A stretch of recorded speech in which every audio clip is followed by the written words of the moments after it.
Se você amassasse a Terra até transformá-la em um cubo, como você acha que morreria? Seria esmagado como uma panqueca, arremessado para fora do planeta ou fervido vivo? A resposta é em todas as alternativas acima. E tudo isso aconteceria ao mesmo tempo, em apenas 3 minutos. Se você estivesse parado na borda de uma terra cúbica, a gravidade o pressionaria lateralmente contra a parede. Seus ossos se quebrariam, seus órgãos internos explodiriam. E se você estivesse em um dos cantos da terra cúbica, seria lançado diretamente para o espaço, sem nem mesmo ter tempo de gritar. O mais assustador é que o planeta inteiro começaria um processo insano de autodestruição. A temperatura da superfície subiria para 10.000 graus, e os oceanos evaporariam completamente em apenas 10 segundos. Todas as cadeias de montanhas derreteriam como sorvete. No fim, essa terra cúbica seria forçada por uma força misteriosa a voltar à forma esférica. No universo, todos os corpos celestes com mais de 500 quilômetros de diâmetro não escapam desse destino. Mas então surge a pergunta: que força é essa, capaz de amassar planetas à vontade? Por que ela insiste em transformar tudo em algo redondo?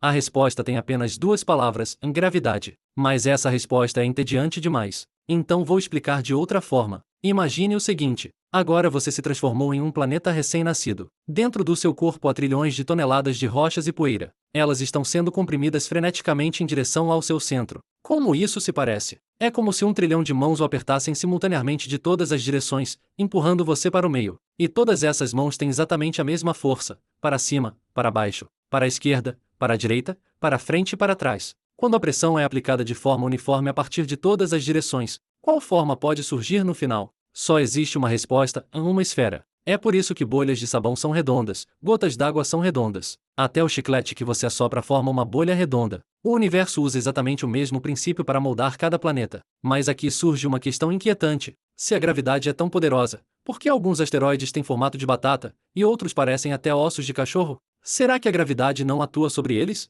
Não. É porque eles são pequenos demais, tão pequenos que a gravidade mal se dá ao trabalho de lidar com eles. O universo tem uma regra implícita e cruel. Corpos celestes com menos de 500 quilômetros de diâmetro têm gravidade fraca demais para deformar aquelas rochas rígidas. Por isso, esses pequenos objetos podem manter formas estranhas, crescer do jeito que quiserem. Mas basta você crescer, basta ultrapassar a linha vermelha dos 500 quilômetros de diâmetro, que a gravidade entra imediatamente em ação. Ela age como alguém com transtorno obsessivo-compulsivo, apagando cada saliência, cada aresta do seu corpo. Quão violento é esse processo? Vamos fazer as contas. Quando a massa de um corpo celeste se torna grande o suficiente, a pressão interna faz a temperatura subir para milhares de graus. Nessas temperaturas, a rocha derrete como chocolate, o aço escorre como manteiga. Até o diamante, a substância mais dura da Terra, é esmagado instantaneamente até virar pó. Toda a matéria se transforma em uma panela de magma fervente. E então, sob a ação da gravidade, flui obedientemente para o ponto mais baixo. O que é o ponto mais baixo?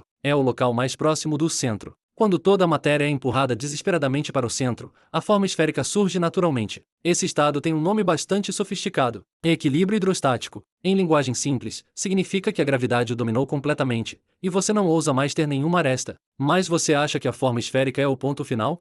Ingênuo demais. O universo sempre tem um jeito de surpreender você. Você conhece Saturno? Saturno é o planeta mais achatado do Sistema Solar. Seu diâmetro equatorial é 10% maior do que o diâmetro entre os polos. Em outras palavras, se Saturno fosse uma pessoa, ele seria um homem de meia-idade seriamente acima do peso, com a barriga mais larga que os ombros. Por que isso acontece? Porque Saturno gira rápido demais. Um dia em Saturno dura apenas 10 horas. Imagine isso. Um gigante 745 vezes maior que a Terra completa uma rotação inteira em menos de meio dia. Essa velocidade gera uma enorme força centrífuga, que empurra o equador de Saturno para fora, como quando você gira um saco cheio de água e o meio se estufa. Portanto, falando com rigor, Saturno não é perfeitamente redondo, mas um esferoide achatado. A Terra também é achatada, apenas de forma menos evidente. O diâmetro equatorial da Terra é 43 quilômetros maior que o diâmetro polar. Na verdade, se você estiver no Equador, estará mais distante do centro da Terra do que se estivesse no Polo Norte. E agora vou lhe contar um fato ainda mais assustador. O que acontece se a gravidade for forte o suficiente? Forte a um nível absurdo? A resposta é em estrelas de nêutrons.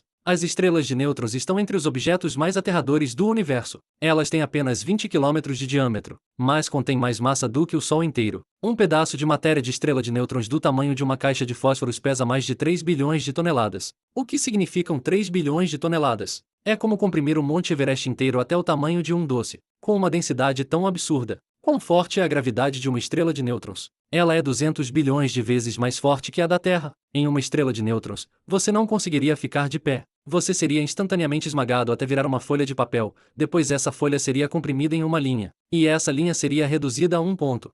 Todo o processo levaria menos de 0,00001 segundo. Mais absurdo ainda, a superfície de uma estrela de nêutrons é quase perfeitamente lisa. A montanha mais alta ali não passa de 1 milímetro de altura. Sim, você ouviu certo, 1 milímetro. Porque qualquer matéria que ouse se projetar para fora é instantaneamente esmagada pela gravidade extrema. Essa é a forma definitiva da gravidade. Ela não só quer que você vire uma esfera, como quer que você se torne uma esfera absolutamente perfeita, sem nenhum defeito. Mas então surge outra pergunta. Se a gravidade gosta tanto de formas redondas, por que a Via Láctea é achatada?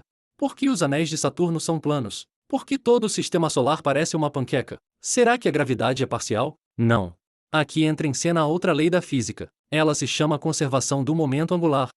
Parece sofisticado, mas o princípio é simples. Você já assistiu à patinação artística? Quando o patinador abre os braços, gira devagar, mas quando recolhe os braços, a rotação acelera subitamente. Isso é conservação do momento angular. Quando uma galáxia se forma, o gás e a poeira originalmente espalhados pelo universo começam a se reunir sob a ação da gravidade. Esses materiais se agregam enquanto giram. Os movimentos na direção vertical se cancelam mutuamente nas colisões, mas a rotação no plano horizontal é preservada. Assim, toda a matéria é lançada para um mesmo plano, formando um disco achatado. Foi assim que a Via Láctea surgiu, e foi assim que o Sistema Solar se formou. Portanto, veja bem, o universo não brinca com apenas uma forma. Quando a gravidade encontra a rotação, ela também cede, também faz concessões. Galáxias achatadas e planetas arredondados são apenas duas manifestações das mesmas leis físicas. Até aqui, você pode achar que o universo é bastante organizado, que tudo está sob o controle da gravidade. Mas vou lhe contar uma descoberta estranha. Os cientistas observaram incontáveis planetas e encontraram um fenômeno que até hoje não conseguem explicar. A grande maioria dos planetas do universo gira no sentido anti-horário.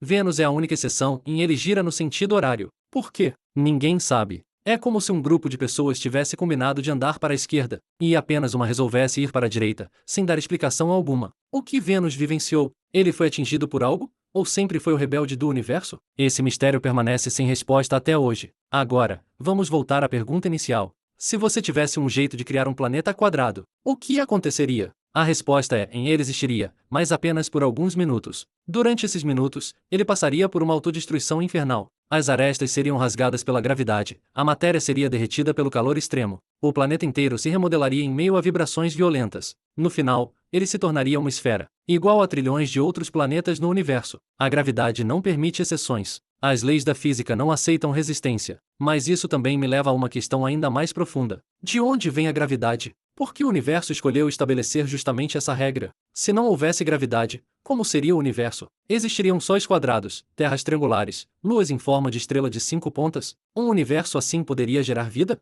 Poderia gerar nós? Talvez seja justamente porque a gravidade transformou tudo em esferas, que os planetas podem orbitar de forma estável, que as estrelas podem queimar por bilhões de anos. E é por isso que podemos estar aqui, de pé sobre esta esfera imperfeita, olhando para o céu estrelado, refletindo sobre essas questões. Então, na próxima vez que você levantar os olhos para a Lua, lembre-se de agradecer à gravidade. Foi ela que moldou o caos da poeira cósmica em planeta após planeta perfeitamente arredondado. E foi ela que deu ao nosso mundo a forma que ele tem hoje. Mas, por fim, quero deixar você com uma última pergunta. Se a gravidade pode moldar planetas em esferas, qual é a forma do próprio universo? Ele é redondo ou achatado? Ou tem uma forma que simplesmente não conseguimos imaginar? Os cientistas discutem isso há séculos, e até hoje não há uma resposta. O que você acha?